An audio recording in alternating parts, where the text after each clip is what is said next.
Boris has been up and sitting up and chatting to his nurses and perhaps, using some of that charm that has got him so far in his life. So we hear that he's doing well. He has lost his fever. The persistent fever has gone down slightly. So we've seen good positive signs. And there has been a stat out overnight that 83% of patients who don't require a ventilator in the first 24 hours have survived COVID-19. Now, Boris has been in for 3 days now and he has not required a ventilator. So those odds are in his favour, and it's good signs for him. I'm sure everything's running smoothly in his absence. There has been a bit of consternation, particularly in British press, over who is actually running the country, but they have a Westminster system like we do here. We always have an acting Prime Minister if Scott Morrison is out of the country or elsewhere on holidays. And in the end, it is a cabinet-driven government anyway. What's all the fuss about?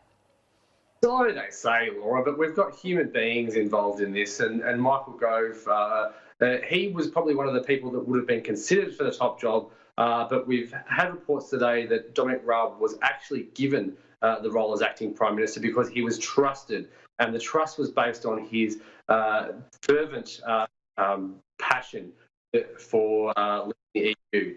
He was a strong Euroskeptic, and that's what Boris had wanted to keep in there, so that actually happens. And when it's already happened, but the deal gets done by December 31. Also, perhaps unkindly, some have suggested that Dominic Raab was the least likely to be a threat to Boris because he was the least likely to want to have the ambition to take over permanently. Now, Boris is likely to be off work for at least a month. He should be in for quite a couple of weeks now, even though his condition has improved slightly. So whoever has taken his place, he probably doesn't want the shine to be taken too much off Boris. But it's been an amazing rallying point, though, for the country. We're in the middle of the second week of lockdown. Any person who was in any doubt about how dangerous this disease was, well, now Boris has been in hospital for 3 days, and it's really rammed home. It could happen to anyone. So what have you seen the effects to be on the streets? Have people been staying indoors more? Are they taking more seriously is social distancing? I mean, some of the pictures out of London at the moment are just incredible. People won't see such vacant streets like this in the capital in their lifetime again. No, it is extraordinary. I mean, remember coming to Covent Garden on Christmas Day about 10 years ago and there was no one else around. But this is all of London. We've seen Piccadilly Circus has been empty for weeks, and now they've taken to put up the Queen's message on the famous advertising boards there, and also advertisements about saving NHS lives and protecting the NHS. So it's like a ghost town at the moment, and people are sticking to the rules. There was some reports out today that perhaps schools would come back just a couple of weeks after Easter.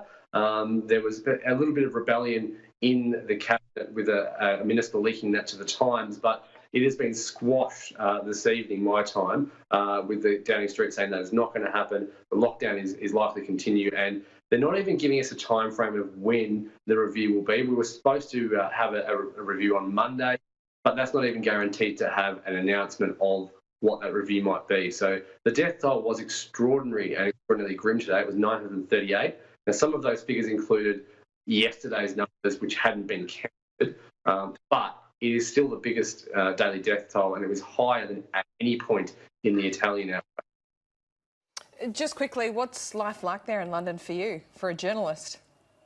It's pretty strange because you're not really allowed to leave, and one of my kids has actually shown symptoms of having a persistent cough and a temperature. So we've been inside for 8 days now. Even we're getting the milk delivered off Uber Eats, which is a little bit expensive, but we're pretty glad to have it. It's been hitting the phones a lot and watching the press conferences and trying to do as much as you can without while maintaining that social distancing and making sure that we're all doing the right thing.